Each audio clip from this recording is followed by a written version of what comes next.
Olá, que bom ter você aqui no podcast IS. Aqui você vai encontrar discussões sobre séries, filmes, RPG e literatura.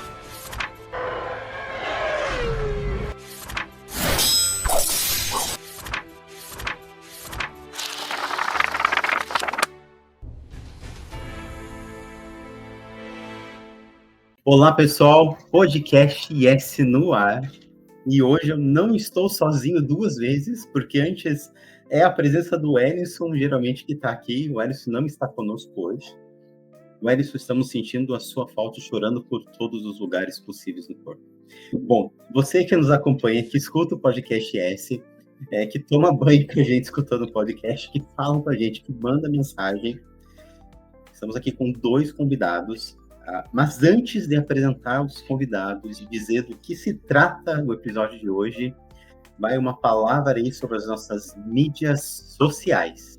Segue a gente aqui no impériosagrados.com.br, em que você tem um mundo inteiro de novidades, tem o nosso podcast, tem o nosso catálogo de livros, tem os direcionamentos também para os nossos dois Instagrams, tem o RPG Live Stream da Mesa IS, os cursos que estão no Substack, por exemplo, o curso de RPG, sim, de Role Play Game, que é da onde nasceu Impérios Sagrados. Também segue a gente nos nossos dois Instagrams, Impérios_Sagrados e o @ISEditora.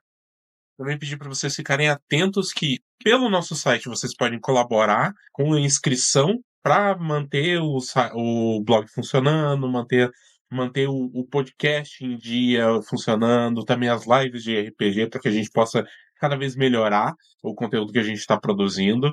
Dá uma olhada no nosso catálogo de livros através da nossa loja virtual, estantes.mycartpanda.com. Lá vocês vão poder conferir e adquirir as nossas obras, com um desconto especial para Curitiba e região, né? Vai estar sem frete, então vai estar muito mais barato para você que mora aqui para adquirir as nossas obras. Também dá uma olhada nas nossas lives que acontecem no YouTube de forma quinzenal. Às vezes, por conta de contratempos pessoais do pessoal da mesa, não dá para manter quinzenalmente, mas a gente tenta manter sempre o jogo vivo. Lembrando também que você pode enviar o seu original para ser publicado aqui pela IS Editora para o nosso e-mail impériosagrados@gmail.com. Também você que escreve, escritora e escritor, faça parte do grupo da Impérios Sagrados, da plataforma Substack, que é onde o nosso blog/site está hospedado. Então, segue a gente e quem sabe vem fazer parte para a gente poder anunciar o seu trabalho também. Agora, voltamos para a nossa programação original. Voltando. Vamos lá. Carioca radicado em Curitiba, Otto Leopoldo Wink é doutor e mestre em estudos literários pela Universidade Federal do Paraná.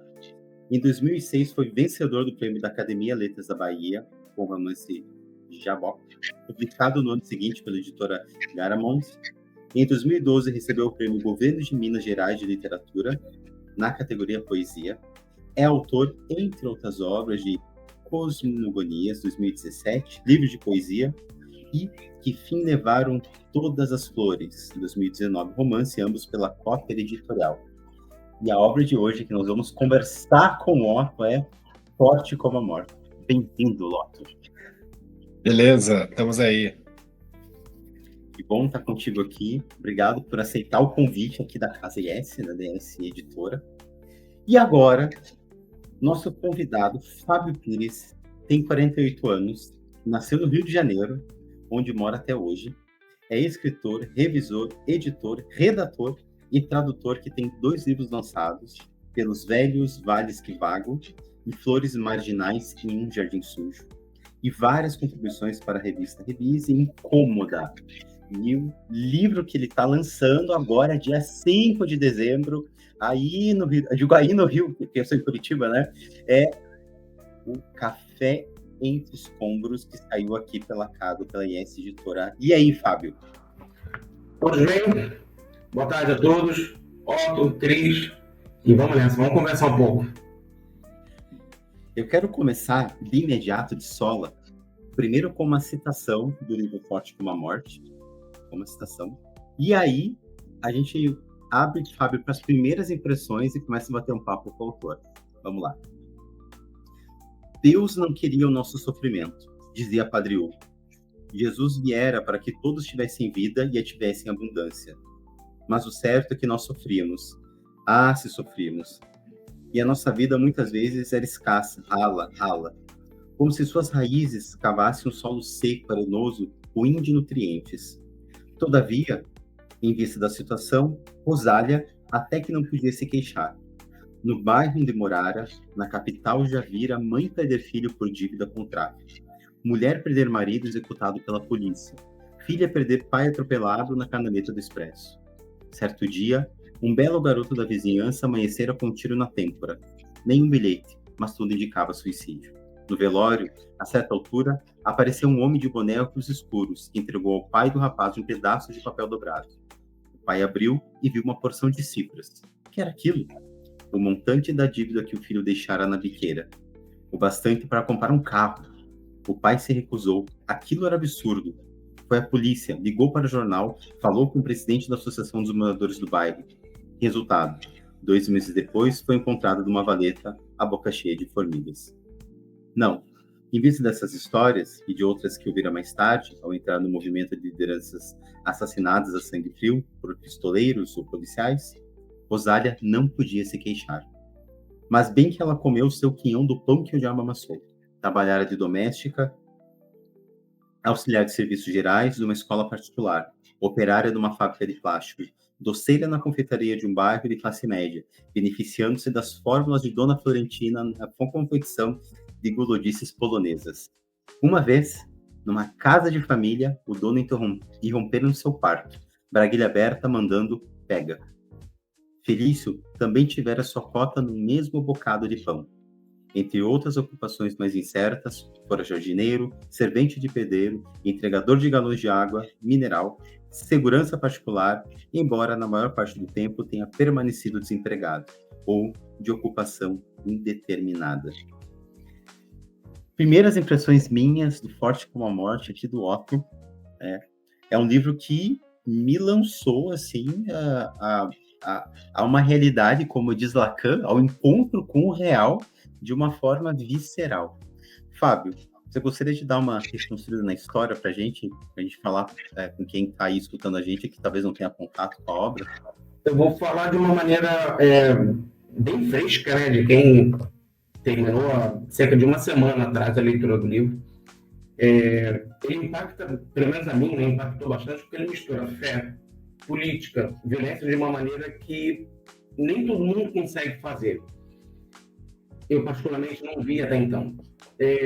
Você imagina você acordar num dia com as chagas, com as marcas de crucificação, e você sendo jovem, você sendo praticamente uma criança, e de uma hora para outra você vira santa, e você, ao mesmo tempo, você mora no interior, você é de família humilde, você é humilde. Como lidar com isso tudo, sabe? E aí, o que o Otto, para mim, fez de uma maneira quase de mestre, foi passear entre esses aspectos de não linearidade. Ele fica passeando, sabe? Ele fica costurando 3 linhas temporais o tempo todo, que uma conversa com o outro o tempo todo, na verdade.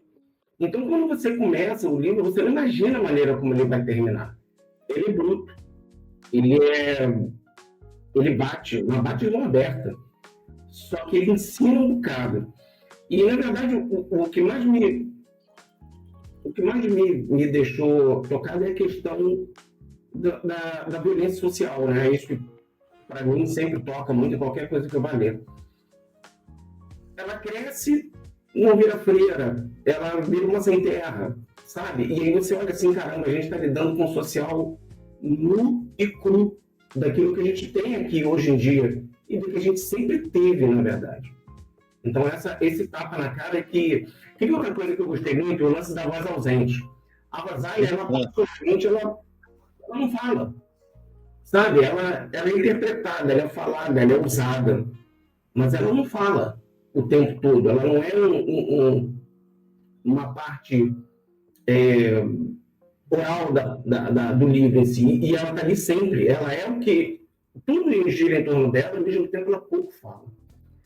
Aí você também tem a crise do sacerdote, que afinal de contas acho que toda pessoa envolvida com religião de uma maneira muito forte, chega nesse momento de não entender se aquilo que ela sente realmente é uma fé propriamente dita, ou se ele está apenas cobrindo algum espaço, algum vazio existencial que todos nós temos. Afinal de contas, que você sabe disso melhor do que eu, você trabalha com isso. Nós temos todos um vazio existencial ali, e cada um completa da sua maneira. E ele perdido ali naquela história. Enfim, são tantos aspectos, são tantas camadas, né, são tantas partes dessa cebola, que o livro, ao final, só me deu vontade de fazer uma outra coisa. É ler de novo. Isso é muito bacana, isso é muito raro. Pelo menos comigo é muito raro. Eu preciso de um tempo para digerir a leitura. O livro do Otto não. Ele já foi assim, cara, vou ter que ler de novo, lamento. Acho que deixei passar muita coisa aqui. Eu antes do Otto falar, antes do autor tomar a palavra, eu penso que a Osália Kosowski, primeiro que começa com um sobrenome que me lembra até as confeitarias de Curitiba aqui, polonesas. Né? A própria família de Rosália, né, como proveniente de imigrantes poloneses, vivendo no interior. O padre Hugo Gluchowski também me lembra muito alguns padres do interior, essa relação com a própria igreja que eu tive. Eu fui, meu primeiro trabalho foi como secretário paroquial, né? Então, durante 5 anos, sim, uma pessoa santa como eu, como diria na secretaria da igreja. E, claro, outros personagens secundários ali, mas o irmão da Rosália é um cara que também me chama atenção, um cara que vai na capital, viaja e tal, vem meio bom vivant, digamos assim, mas eu gosto muito desse contraponto. Otto, para começar um bate-papo aí, Otto, como é que surgiu a ideia dessa narrativa, né? E como que você foi estruturando o romance? Bom, essa narrativa, esse romance, ele me acompanhou por 15, 20 anos, né? Então ele nasceu como um conto, tá? Só para deixar claro para os nossos ouvintes, né? Espectadores e ouvintes, o romance ele se divide em 3 narrativas e um ensaio de cunho filosófico e teológico. Então são 3 conjuntos de textos. O primeiro é a Rosália criança, adolescente, eu não falo a idade, mas deve ter uns 13, 14 anos, no máximo, 12, 13 anos. No interior, quando acontece, aparecem as chagas. A segunda narrativa é 15 anos depois, a Rosália, jovem mãe com 3 crianças, no acampamento de Sem Terras. Casada e com a notícia de que vai ter uma ação de reintegração de posses. A polícia vai chegar. E é bom lembrar, nos anos 90, até hoje, nos anos 90 era muito comum essa violência contra esse movimento que estava se organizando então. Então, chacinas, mortes no campo pela polícia, por pistoleiros, não que tenha acabado, tenha diminuído, pelo contrário, mas assim, era muito evidente, tá? E o movimento dos Sem Terras era muito mais, digamos assim, incipiente, menos organizado, as barracas eram de lona, tá? E a terceira narrativa é a do Padre Hugo, 15 anos depois. O romance nasceu na primeira narrativa, que era um conto só. Eu me lembro que tinha 12 páginas. Aí depois em outros momentos, eu fui desenvolvendo... e a última narrativa do Padre Hugo era um outro conto independente. Depois eu desenvolvi a segunda narrativa, Rosália Adulta, e costurei as 3. Eu estava com 3 narrativas prontas. O que eu fiz? Fatiei em 12, como um editor, e intercalei. As pessoas não leem, às vezes, 2, 3 livros ao mesmo tempo, não acompanham ou acompanhavam 2, 3 novelas ao mesmo tempo, não acompanham, ou lendo um livro, estão assistindo um filme, estão acompanhando uma série, às vezes 2 séries, e a gente tem uma capacidade de acompanhar. Então, por exemplo, vamos fazer isso. Então, vamos contar 3 histórias, entre aspas, independentes, que se costuram, né?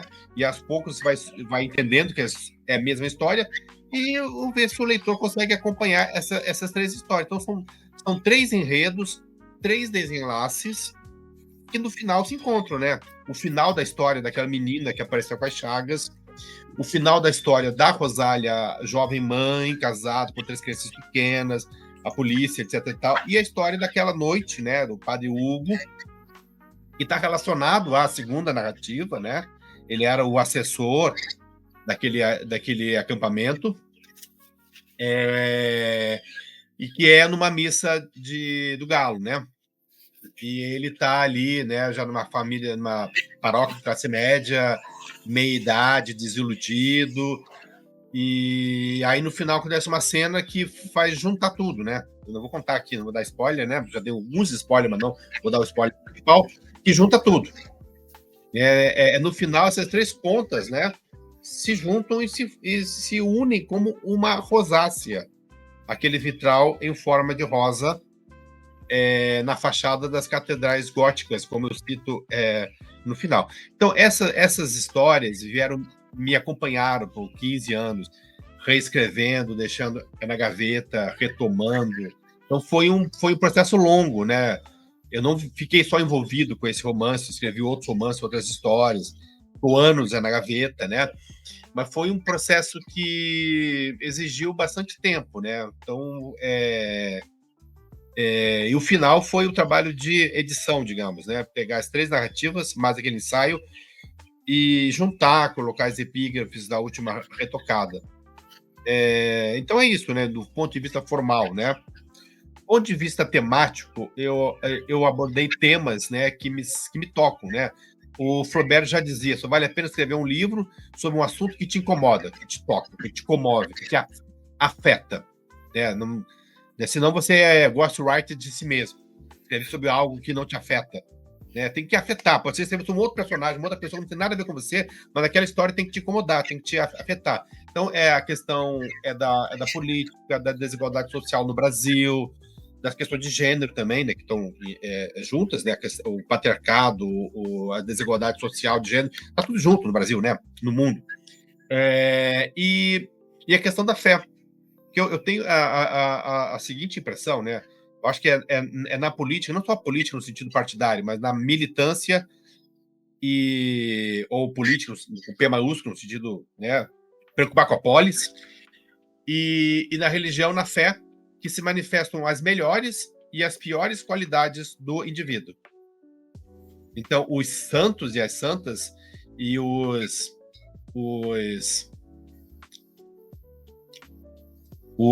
torturadores, os inquisitores, os fanáticos, os fundamentalistas, os cruzados se manifestam tanto num âmbito quanto no outro. Né? Então, é uma maneira de você jogar luz, né, sobre essas regiões, às vezes, luminosas ou sombrias da alma humana. Eu tenho uma pergunta. Posso? Beleza. Seria muito raso, seria muito simplório falar que Voz como a Morte é sobre aquilo que a fé não resolve, sobre aquilo que a política não corrige e não pretende corrigir, e talvez seja aquilo que a pobreza não esconde. Por mais que a vida de uma mulher pobre, do interior, seja invisível, mas ainda assim ela acaba revelando o funcionamento brutal do país que ela vive. Seria muito raso definir essas três partes. Seria fé que não resolve, política que não quer corrigir nada e uma pobreza que não tem como ser escondida. Sim, não, eu acho que não é raso, eu acho que são elementos ou lentes que aprofundam determinadas características, né, aspectos, né, desse romance, né? No sentido não da política que não resolve, porque o padre Hugo e o marido da Rosália se envolvem politicamente com a intenção de resolver, só que obviamente essa solução não é algo imediata e não está ao dispor da sua boa vontade. Né? Você está aí no Rio, eu estou aqui em Curitiba, vamos sair na rua e resolver tudo agora. Não dá. Né? Seria o ideal. Né? Mas, assim, está além dos nossos limites. E ainda que a política resolvesse tudo, ainda que houvesse uma revolução e amanhã ninguém mais passasse fome, tem outros problemas. A questão é do sentido. Que a fé também não resolve. Né? Ela oferece, digamos, alguns sucedâneos, né? Que não resolve às vezes, né? Porque que, na verdade, assim, quem sabe o sentido da vida, se a vida tem sentido, Mas são questões, por exemplo, que nos afetam como humanos. Porque, assim, como disse o Frei Beto, eu gosto de citar isso, o ser humano tem fome de pão e de poesia. Poesia é entendido como transcendência. Primeiro você quer, assim, o pão não é só o pão, né? Você ter uma casa, alimentação, acesso à saúde, educação, poder tirar as férias, não trabalhar nas escalas 6x1, ter lazer, ter descanso, poder comprar uma roupa, poder ir à praia, poder tomar um sorvete. O ser humano, resolvido esses problemas, que aqui no sul do mundo já são difíceis, né, de resolver, mesmo no sul do mundo, nos Estados Unidos, por exemplo, a pobreza nos Estados Unidos imensa, a pobreza na Alemanha, mas caso resolva, ainda tem outros problemas que vêm à tona, que é a necessidade de belezas, né? Porque assim, a gente envelhece, a gente fica doente, a gente sofre e a gente vai morrer. Né? Cercado ou não cercado das pessoas amadas, a gente vai morrer. E vai deixar esse mundo, vai deixar os nossos amigos, amigas, nossos afetos. E essa finitude, essa contingência é uma coisa que incomoda. O ser humano, na sociedade atual, é projetado para não pensar nisso. Não pensar que somos mortais. Nós três aqui, um dia não estaremos aqui. Alguém talvez estará assistindo esse vídeo ou escutando esse áudio, mas nós não estaremos aqui. Nossa voz estará aqui por conta dessa tecnologia, desse registro, mas nós não estaremos aqui. Estaremos aonde? Talvez estejamos em lugar nenhum. Então, o fato de você olhar de frente à sua finitude, veja-se o Padre Hugo, ele fecha a porta da igreja, todo mundo foi embora e está sozinho. Aí está sozinho com a sua solidão. E ele já não tem convicção daquilo. Ele já não, então ele está sozinho numa paróquia de classe média, ninguém pensou em convidá-lo para participar do Natal. Né? Ele serve só para ministrar a missa, os sacramentos, mas ninguém olha como ser humano. Então ele pega o carro dele, pega um champanhe, pega um pedaço de peru, se não me engano, põe no carro e vai celebrar. Vou falar vagamente aqui para não dar spoiler, com os marginais, para celebrar o Natal. Os esquecidos. Os esquecidos, né? Os humilhados, os ofendidos, né? Aquelas pessoas, assim, o Natal tá chegando, né? Nós vamos ter cenas e cerimônias de gulodice, de ostentação, né? Mas muita gente, na própria noite de Natal no Brasil, muitos carrinheiros estarão ali catando material reciclável porque não tem garantia se vão comer naquela mesma noite. Num país rico, como o Brasil, num mundo rico, ou seja, hoje a humanidade produz mais alimentos do que os habitantes, né? Por que falta alimento para muita gente? Então são questões, né? A questão assim, do pão e a questão é da poesia. São questões que me incomodam. Né? E a gente, na literatura, a gente não resolve isso. A gente mostra esse problema sob vários ângulos. A função da literatura não é fazer panfleto, não é fazer catequese, não é convencer ninguém, é apresentar os problemas sob vários ângulos. Tanto que, no caso, quando a Rosário aparece com as chagas, vários personagens lá dão sentidos diferentes. Então, o padre diz uma coisa, depois diz outra, ele cai fora, não quer saber. Esse é outro padre, não é o padre Hugo, na influência da Rosário.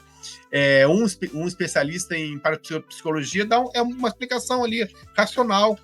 E os devotos, os fiéis, os ingênuos, assim, é a graça de Deus. Mas ninguém pergunta, foi interessante que você lembrou isso, Fábio, ninguém pergunta para a Rosália o que ela acha, o que ela pensa. E daí que ela não está segura, ela não está contente com aquilo. Ela não está ali contente, ela não se vê como uma santa.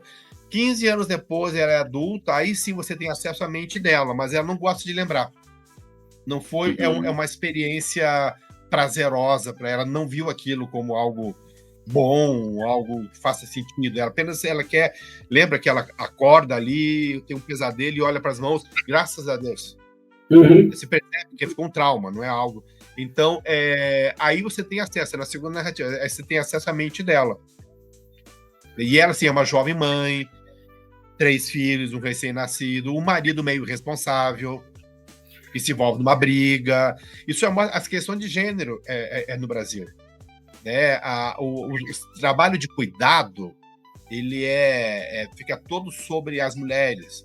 Né? O homem, o marido, o companheiro, ele se vê no direito de cair fora, de fazer. Então, é a realidade de 80%, 90%, quase 100% das mulheres brasileiras, que arcar com o cuidado, né? De crianças, de idosos, né? E ela está ali, no acampamento, porque os pais dela perderam a terra lá atrás, né? Você fica entendendo depois, perderam aquele sítiozinho, ela veio para a cidade, entrar no movimento, estão tentando conquistar um lotezinho de terra para voltar a cultivar a terra, ter uma vida mais ou menos digna. E ali acontece, né? O marido se envolve numa briga, a polícia, e ela tem 3 crianças ali, né? Tem 3 crianças para cuidar. E mais tarde você vai saber, né? O destino dessas crianças não foi muito. Desculpa, eu já estou dando meio spoiler, né?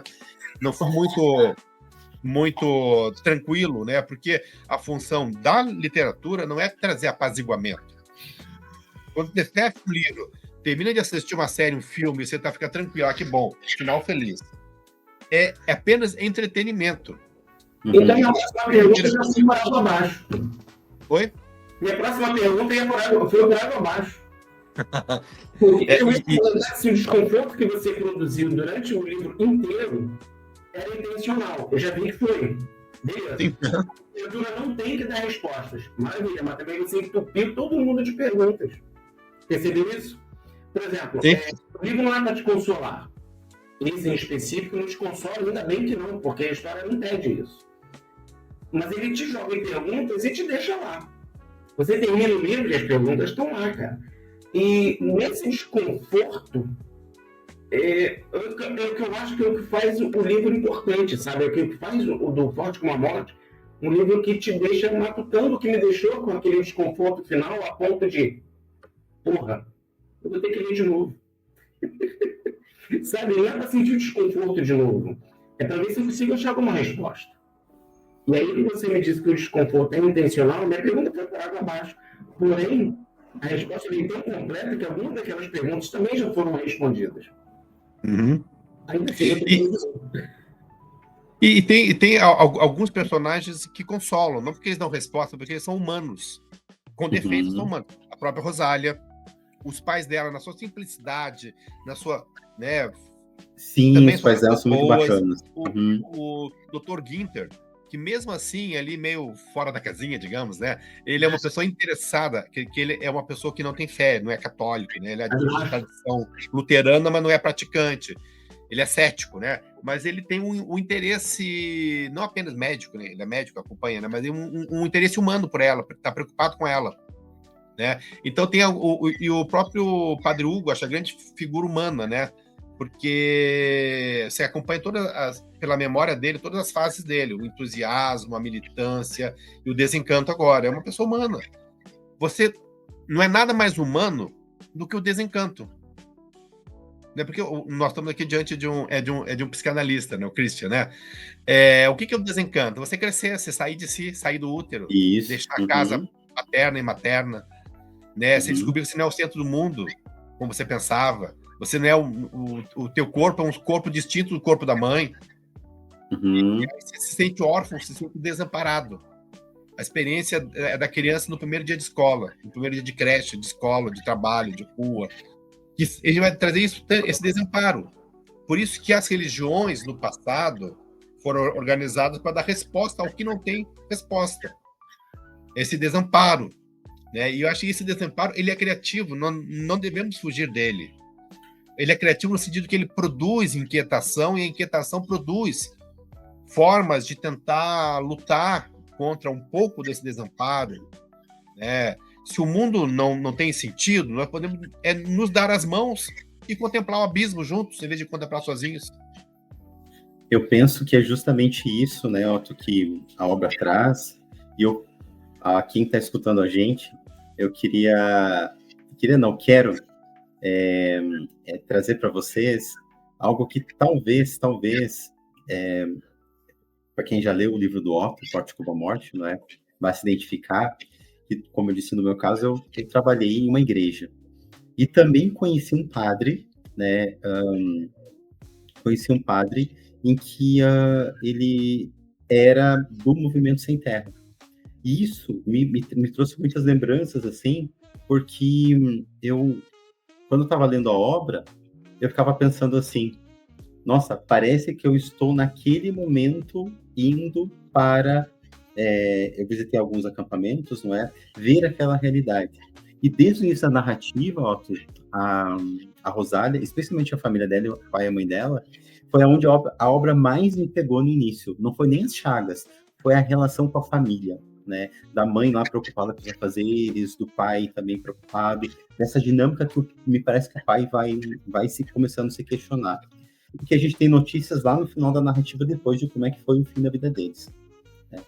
Puxando o gancho, certo, para fazer essa transição aí para o Café Entre Escombros, não sei se você vai concordar, Otto, mas eu vou deixar uma pergunta agora e vou ler uma das crônicas do livro do Fábio aqui, para a gente começar aí a bater um papo sobre o Café Entre Escombros. Qual que é a pergunta, né? Será que a gente não fala um pouco da vida da Rosália para saber o que sobrou dos escombros da vida dela, depois de tudo que aconteceu, né? Depois de considerada santa, já não ser mais santa, né? A vida muitas vezes não sorri, e como diz a música, não é? Às vezes a gente tem que encontrar um motivo para sorrir, né? Mesmo que outras pessoas, né, tenham talvez muito mais motivos. Eu vou ler então uma crônica, aqui um pedaço da crônica do Café Entre Escombros do Fábio, eu tive o privilégio de ser editor, que me toca o assunto, como o Otto falou, que já deu uma puxada assim. Eu ia ler um outro conto, mas esse aqui, eu vou ler esse aqui. E diz assim: e se Jesus voltasse gay? C. Conjunção subordinativa. Trata-se de uma conjunção que introduz uma ideia subordinada, condiciona a outra, indicando dependência ou possibilidade. Ou seja, estabelece uma condição, uma hipótese ou uma dúvida. Essa é uma das definições dessa palavra. E quando a pergunta, quantas vezes você negaria Jesus se ele voltasse gay, aparece na timeline, é facilmente identificada uma interrogação direta, sem firulas, sem espaço para falso moralismo e marchando direto a uma autocrítica. E quando postei essa pergunta, com um desenho bem chamativo, em uma rede social, assumi a intenção de provocar questionamentos e desfraudar preconceitos escondidos ou camuflados. Mas antes de tudo incitar uma profunda reflexão. Poucos de fato responderam essa questão em si, e pelas reações enfurecidas, percebi que em nada aprenderam com os ensinamentos daquele próprio que dizem seguir e que alguns defendem tão ferrenhamente mesmo sem procuração alguma para tal. Para esses, é inadmissível que Jesus, aquele mesmo que pregava amor e perdão, lembra? Não pudesse ser diferente daquilo que lhes foi projetado por toda a vida. Resumindo, a um modelo pré-fabricado, ocidentalizado, com seus olhos azuis e pele branca. Bem diferente do homem que andou com os pobres, curou enfermos, defendeu prostitutas e não demonstrava ter preconceitos. E que estava no Oriente Médio. A fé, na maioria dos casos, me parece um objeto tão frágil na mente, assim como a masculinidade, que é necessário que desça a goela abaixo na maneira como foi concebida. E aí, de quem pensa em questioná-la? Conversando com um amigo, me foi apresentado outro ponto de vista, que me pareceu muito válido. Ele argumentou, dizendo que, se ser gay fosse algo tão pecaminoso, como muitos cristãos dizem, será que ele teria simplesmente se esquecido de mencionar um assunto tão grave? Jesus não se deu o trabalho de condenar a homossexualidade. Muito pelo contrário, o que ele disse foi: há muitas coisas que não posso falar, porque as pessoas não estão preparadas para ouvir. E pelo visto, ainda não estão. Essa provocação serviu como uma cortina sendo recolhida, em que a resposta para a questão deixou à mostra todo o seu preconceito in natura, como esgoto a céu aberto. A crônica ainda continua, mas a propósito do podcast, eu acho que já dá uma boa chamada aí, né, Otto? Otto, quero te perguntar, o que sobra de escombros da gente depois de ler o Café Entre Escombros aí do Fábio Pires? Olha, antes de mais nada, eu queria dar parabéns, né, ao Fábio pelas crônicas, né? Pela abordagem direta, sem firulas, de temas. Geralmente a crônica tradicional costumava abordar temas assim, não muito... E crônica que você lia no café da manhã, abriu no tempo que tinha jornais físicos, né? Tomava o café, a média, na padaria da esquina e lia uma crônica. Então a crônica não devia te incomodar muito. Mas o Fábio põe o dedo nas feridas contemporâneas, né? E essa crônica super atualíssima e em diálogo com forte como a morte, para essa questão, né? Essa instrumentalização da imagem de Jesus, que um outro Jesus, tá? Um Jesus ressentido, um Jesus vingativo, que não tem nada a ver com aquele Jesus desenhado nos 4 evangelhos. Aqui, a relação, né, com Jesus, a figura histórica, os estudiosos estudam até hoje.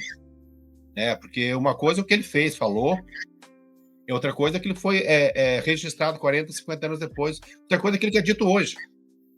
Hoje em dia, muitos armamentistas homofóbicos, machistas se dizem cristãos e defendem a família tradicional. Jesus não era de uma família tradicional. Como não? Olha, porque já que os seus pais, segundo os evangelhos, né, estou pondo um pouco de aspas aqui, né, não tinham relações sexuais, não era uma família normal, um filho único, né, filho de uma pomba, filho do Espírito Santo, não é a família tradicional judaica com 12, 15 filhos, não tem nada a ver com família tradicional. Então, muito interessante essa crônica, porque mostra isso, né? Porque Jesus, né? Tu fala assim, nós não temos acesso à figura direta, histórica. Há muitos filtros, né? As principais fontes são os evangelhos canônicos e os evangelhos apócrifos, né? Mas tem muita discussão, porque a ficção, a recriação, né? Porque assim, eles foram escritos 50, 60 anos, 70 anos depois. E até então, esses acontecimentos foram transmitidos oralmente. É uma história que você conta hoje, que a tua bisavó contou 60 anos atrás e nunca foi escrito, quanto disso muda? Né? Mas, de toda forma, a figura, o personagem que surge, sobretudo dos evangelhos sinóticos, né? o Mateus, Marcos e Lucas, é de uma figura que quebrava os preconceitos religiosos da época. Andava com pessoas de má fama, que eram as prostitutas e os cobradores de impostos, não condenava. Se ele tinha palavras duras, era para com os religiosos, os fariseus e os saduceus. Era mal visto, porque andava com pecadores. Vamos ver o contexto, assim. Na época de Jesus, ali naquele contexto ali da Judéia, um homem não andava com uma mulher, a não ser que fosse a sua esposa, ou a sua mãe, ou a sua irmã. E quando, de repente, ele estava ali conversando com a samaritana, que era uma mulher de, entre aspas, má fama, um judeu também não conversava com o samaritano. Havia uma rivalidade entre eles, mais ou menos, entre israelenses e palestinos. Tá? De repente, ele é visto sozinho, conversando com uma mulher, uma samaritana e uma, aspas, pecadora. Ele quebra 3 preconceitos com uma cacetada só. Então, não é em nome desse Jesus que se pode ter o direito de discriminar os outros. Então, esse é um dos fantasmas que assombram o Brasil, o mundo contemporâneo. Primeiro, essa hipertrofia da religião cristã, e uma visão patológica dessa religião. Não é digamos, a versão do Padre Hugo, mas a versão do Malafaia, digamos, a versão patológica, que traz à tona os piores instintos. E outra coisa, que eu estava ouvindo essa crônica e pensando, aí eu quero conversar aí com o Fábio ali, né? É engraçado, né, que os cristãos, que o cristianismo relaciona o pecado justamente à sexualidade, né? E aos, entre aspas, desvios da sexualidade heteronormativa. Porque não existe um modelo de sexualidade. Existem vários, né? Mas, assim, o pecado está relacionado assim, quando sai fora dessa norma imposta no Ocidente, e relativamente recente, 500 anos para cá. Na Idade Média, havia o que se poderia chamar, por exemplo, dentro da Igreja Católica, de casamento gay. Duas pessoas do mesmo sexo, não que casavam com matrimônio, mas recebiam uma bênção da igreja, do sacerdote, para viverem juntas. E ninguém questionava o que eles faziam entre 4 paredes. Depois, na modernidade, que o preconceito contra o outro, contra outras formas de amor, se levanta. E o próprio Jesus, como disse o Fábio nessa crônica, ele não estava interessado nisso, não estava preocupado com isso não era a preocupação dele. Não tinha obsessão, né, com a sexualidade alheia. Isso é coisa assim de gente recalcada, né? Tem mais elementos platônicos aí, neoplatônicos, né, de repressão da matéria, da carne, do que elementos judaico-cristãos, semitas, né, que não via o problema na carne, no corpo. O problema está no egoísmo, o problema está na opressão. Então, essa crônica e outras foram dentro da ferida dessa contemporaneidade que nós estamos vivendo no Brasil, e que me assusta muito. Né? O meu livro, a história, começou ali 20 anos atrás, e tem ali os cristãos fundamentalistas conservadores. Né? Mas que eles estavam nas sombras ali, eram grupos pequenos, hoje saíram à tona, né? E querem transformar o Brasil num evangelistão, num país regido por uma religião e pela versão de uma religião. Não é a religião cristã apenas, é uma determinada versão, que pode ser uma perversão. É uma interpretação muito estreita, muito ocidental. Muito conveniente. Muito ocidental dessa experiência que surgiu no Oriente Médio. Acho que é muito conveniente, Otto. Esse é um Jesus conveniente a eles, ao que cabe a eles, ao que cabe de limitação, e não só cognitiva, mas principalmente de costumes. Porque quando a gente fala de costumes, tem um humorista, eu não lembro o nome dele, mas ele fala... Ele faz uma piada ótima com isso no palco, em que ele estimula alguém do público a que você come no casamento gay? A conta da família e tal, isso aqui. E aí, ele, no final, ele já avacalhou com o cara durante 5 minutos, ele vira assim: me diz uma coisa, você é evangélico e tal, tá no meu show. O que Jesus fez quando ele entrou no templo e viu aquele pessoal comercializando tudo? Ele quebrou tudo ou ele abriu uma franquia? Resumindo, ele acabou com o cara, e acho que resume bem isso. A religião hoje ela se transforma em muitos casos, nesses casos, como franquias, convenientes ao seu próprio interesse. Você citou Malafaia, mas tem outros tantos, Valdemar, e por aí vai, enfim. Os interesses são sempre os mesmos. Melhor, é sempre o mesmo financeiro. Voltando a essa crônica nasceu de uma postagem que eu fiz com essa pergunta, com um desenho de um Jesus Cristo estilizado, né? Tudo ele maquiado, como se fosse uma drag, por exemplo. E eu tinha uma página em que eu não assinava como Fábio, era o Fora do Picadeiro. E eu deixei aquilo dali, foi o boom de ódio na página. Várias pessoas eu peguei ali, tipo, que eu conhecia pessoalmente, que eu não sabia que aquela página era minha, em que eu cortei laços por conta disso. E logo depois falei, cara, deixa eu escrever sobre isso, você não pode passar batido. E aí quando você fala que a crônica ela foi criada para trazer leveza no começo do dia, e sim, 90% dos casos é um modelo veríssimo de ser, né? Mas tem o modelo João do Rio também, que é tecnicamente o primeiro cronista, né, brasileiro conhecido, em que ele lidava também com essa leveza, mas botava o dedo na ferida. Era um para cima e outro para baixo. E se a gente está nesse momento que nós três estávamos falando aqui antes de gravar, em que a gente não vê muito velho agora, por mais que eu goste de um deboche, de uma ironia, de um humor, em alguns momentos ele vai faltar, e eu vou usar ele sem dó nem piedade na crônica, porque é o que eu sei fazer.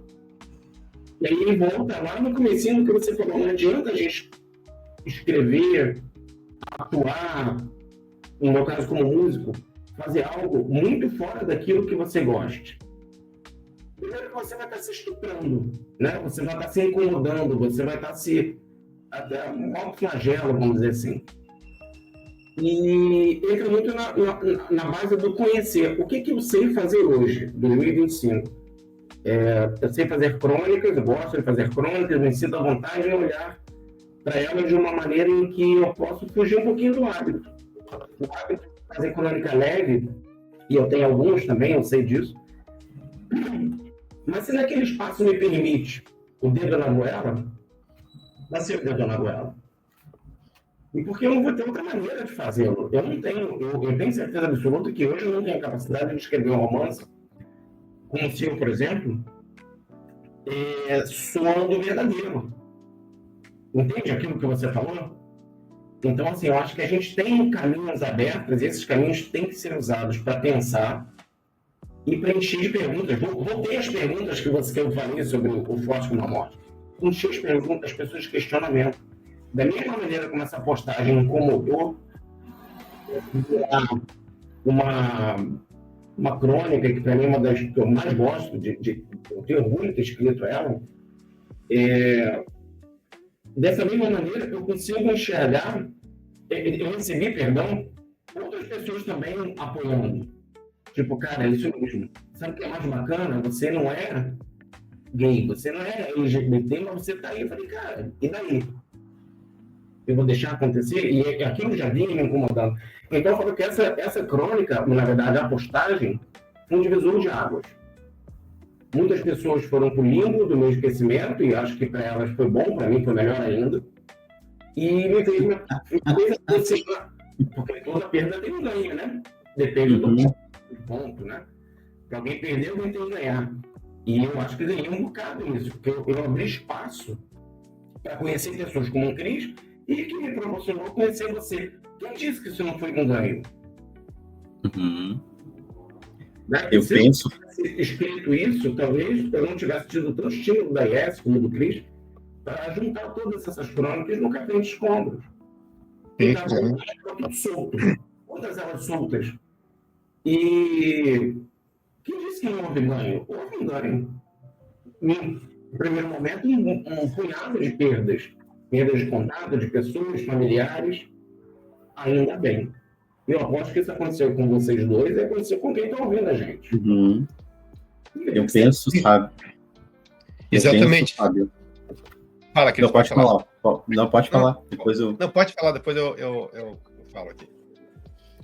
O que eu estava pensando aqui, que eu estou muito feliz, primeiro, que nós já estamos quase no final do nosso podcast aí. Você está feliz por isso? Que absurdo. Eu tô feliz, sabe por quê? Porque eu fui coadjuvante hoje, o que não acontece. E é uma delícia, vocês não têm ideia. Falando muito do coração, assim, porque eu sempre tenho um posicionamento ali, meio socrático, do só sei que nada sei. Então, quando eu me passo nesse posicionamento do só sei que nada sei, isso também me salva de não me impressionar. Me salva de não ser tomado pelo taumatis em grego, esse espanto, não é? Que é o espanto tanto frente à obra do Otto, que saiu pela Boio Editorial, Uma Morte, né? Tanto quanto com todas as 65 crônicas e contos que estão no Café entre Escombros do Fábio Pires, que saiu pela IES Editora. Mas mais do que fazer merchan agora, eu gostaria de... Vou puxar aqui um trecho de uma crônica do Fábio, certo? E aí eu vou puxar a pergunta para vocês dois, certo? Diz assim: a crônica é a crônica Café entre Escombros. Diz assim: tomavam café sossegadamente. E aí eu posso imaginar tanto o Otto quanto o Fábio, que eu estou imaginando os dois tomando café sossegadamente, enquanto tentava arrancar o restante persistente da ressaca da noite anterior. Não ficava assim há muito tempo. Tudo girava e, desse modo, foi mais que necessário procurar um lugar conhecido para se sentar e tentar trazer de volta um pouco de sobriedade. Ainda mais por este ser um dos poucos lugares que ainda mantinha o hábito de ir. Isso desde que ali na parede do meu boteco predileto dizia: proibido discussões sobre política. Nunca mais pisei lá. Queriam decidir até sobre o que eu poderia falar? Não mesmo. Repousei a xícara ainda pela metade no pires e cocei o cavanhaque ralo, como sempre faço quando penso em algo que não está ao alcance da vista de solução. Parece que ativa algum tipo de propulsão na minha imaginação que me leva para bem longe. Peguei a xícara de volta, me ajeitando para dar mais uma bicada naquele café simples e saboroso que sempre pedia. Nada muito moderno ou chique, apenas café. Gente, eu quero agradecer a participação de vocês dois, das pessoas que estão escutando. Para quem quiser bis aí de mais um encontro entre o Otto e o Fábio, falem com a gente. O que eu gostaria de perguntar para vocês? Que na verdade é muito mais para que ambos fizessem um comentário, nunca final, mas um comentário até o presente momento da obra de um e do outro, não é? Tanto o Otto quanto como aquele que apresenta e prefácia, né, o Papel entre os Escombros, quanto o Fábio, quanto o leitor do Forte como a Morte. Bom, eu gostaria de comentar e de recomendar o livro do Fábio, Café entre os Escombros, porque, entre outras coisas, a crônica é um gênero meio marginalizado, também vítima de preconceito no mercado editorial. Você não vê hoje em dia livros de crônicas ganhando prêmios, realmente é romance e depois, bem atrás, poesia. Aí o conto e crônica, sobretudo crônica, quase desaparece, né? Mas é um gênero, assim, não nasceu no Brasil, mas se enraizou no Brasil. Nós temos grandes cronistas, assim, Drummond, poeta, mas grande cronista, Cecília Meirelles, Rubem Braga, que esse sim, só cronista, Vinícius de Moraes, são grandes escritores que se popularizaram no romance, na poesia, também foram grandes cronistas. É um gênero bastante brasileiro que se enraizou no Brasil, e agora que praticamente as publicações, os periódicos impressos desapareceram, se tornaram raros, migrou para a internet, para as redes sociais. E então quero recomendar esse livro, porque o gênero crônica, né, é um gênero que ao mesmo tempo é leve e ao mesmo tempo dá aquela cutucada, nos incomoda. E o Fábio conduz muito bem ao longo dessas crônicas. Ele, ao mesmo tempo, ele nos distrai, nos entretém, mas nesse entretenimento ele nos cutuca, ele aponta, né, os escombros para além da janela dessa sociedade que nós vivemos, uma sociedade que está em ruínas, em construção, desconstrução permanente. Então, eu recomendo muito esse livro pelo gênero crônica e porque são crônicas de seu tempo, crônicas, né? Que trabalham com os aspectos crônicos, temporais e agudos de nossa temporalidade, de nosso tempo contemporâneo. Otto, obrigado. Eu tenho que agradecer primeiro você ter aceitado escrever o prefácio do Café entre os Escombros. E Forte como a Morte, cara, sabe o que acontece com... O que faz um grande livro? Muitas vezes não é uma grande história. São grandes personagens, profundos, densos. O Cris mesmo citou, ano passado, que os personagens dele podem muito bem ter um spin-off disso tudo, uma continuação. Rosário perfeitamente pode. O que Forte como a Morte me passa, sabe, como impressão geral? E por que eu recomendo fortemente o tempo todo? Ele combina realismo, sabe? A vida dura no campo, conflito social, opressão, elementos simbólicos, místicos, históricos. Ele transforma uma história regional no espelho universal de condição humana, porque ele trabalha com fé, com esperança, com dor, com justiça, com culpa, redenção, luta de classe, luta pessoal. E o tempo todo ela provoca respeito, ela provoca perguntas que, como eu disse, muitas vezes não vão ter respostas tão óbvias e tão imediatas para mim. Mas acho que vale uma. O que vale mais? E aí o Otto vai responder, talvez não hoje, em outro momento. O que vale mais, a fé ou a justiça social? O que significa ser santo? Entre aspas, lógico. Quando a gente é pobre, marginalizado e vulnerável. Quem lucra com essa fé cega das pessoas? E quem sofre quando a fé se transforma no espetáculo, como foi o caso? E essas são perguntas muito primárias. A estrutura fragmentada do livro leva a perguntas a cada página. E eu amo isso. Para quem gosta de perguntas que vai ficar monitorando, tentando achar resposta ao resto da vida, talvez nenhum nunca as ache, eu indico de cara Forte como a Morte. Muito obrigado, Otto. Primeiro pelo livro, obrigado por ter participado, aceitado participar. E mais uma vez, obrigado por ter escrito o prefácio. Foi uma honra gigante, você não tem ideia. Agradeço o convite, agradeço a sua livro, né? Porque num país tão órfão de leitores, né? A gente fica feliz, né, quando encontra alguém que lê o nosso livro, como uma coisa rara. 10 milhões de habitantes, né? Então, agradeço o convite, foi muito prazeroso ler o seu livro e escrever sobre o seu livro. Foi fácil, porque, né, uma puxa a outra e os temas estavam ali palpitantes, né? Então, foi muito prazeroso ler e escrever sobre ele. Obrigado. Em nome aqui da IES, obrigado a vocês dois. Dia 5 de dezembro, então, 19 horas, no Resenha da Vela, no Rio. Vai estar lançamento. Isso, muito. Assim, ó, façam uma resenha bacana, pessoalmente, com o Fábio, porque vale a leitura. Adquiram o Forte como a Morte, o Otto na bolha, tá? O Café entre Escombros aqui do Fábio pela essa editora. Mas não só... Fazer um convite formal? Pode, vai lá. Então, dia 5 de dezembro, lançamento de Café entre Escombros pela IES Editora, na Resenha da Viela, Rua República Árabe da Síria, 79, Rio de Janeiro. Resenha da Viela é um lugar maravilhoso, um lugar progressista, onde tem música de vinil no meio, tem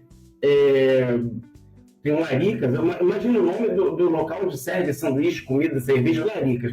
Mais progressista que isso é impossível. Então, assim, é um lugar onde a cultura hoje pulsa dentro desse bairro de quase 200 mil habitantes, que só tem uma livraria. A Resenha da Viela é a única livraria para 200 mil habitantes nesse bairro. É o único lugar onde você pode comprar disco de vinil, tomar um vinho, tomar uma cerveja, tomar enfim, o que você quiser. Tem café agora, estou vendo café, enfim.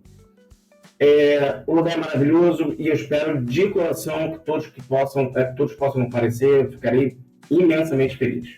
Obrigado, Otto. Obrigado, Cris. De coração a vocês dois. E, Otto, tenha certeza que você retorna mais umas vezes para o Podcast S para comentar outras obras suas. Obrigado, pessoal. Um beijo. Obrigado. Acompanhem o Podcast S aqui. Divulguem as obras desses dois grandes autores, né? E não esqueçam de seguir a gente nas mídias sociais e seguir os autores também. Um beijo. Beijo. Até mais, beijão.